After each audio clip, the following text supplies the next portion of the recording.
IPhone చేతిలోకి వచ్చిందంటే అసలు ఊరుకుంటానా? నేనైతే ఎప్పటి నుంచి వీడియోస్ చేద్దాం అనేసి అనుకున్నా. నా ఫస్ట్ వీడియో వచ్చేసి అది కూడా ఐఫోన్‌లో గుమ్మడికాయతోని ట్రై చేస్తున్నానండి.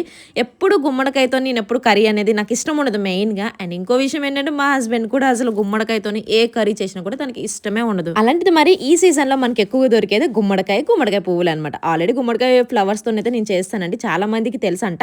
సో, ఇంకా గుమ్మడికాయతోని నేను బజ్జీలైతే ట్రై చేశానండి. నా ఓన్‌గా అయితే కాదండి బాబోయ్! తిట్టుకోకండి. నేనైతే యూట్యూబ్‌లో సెర్చ్ చేశాననమాట. గుమ్మడికాయతో ఏదైనా వెరైటీగా ఉంటే కనుక బజ్జీలైతే చూపిచ్చారు.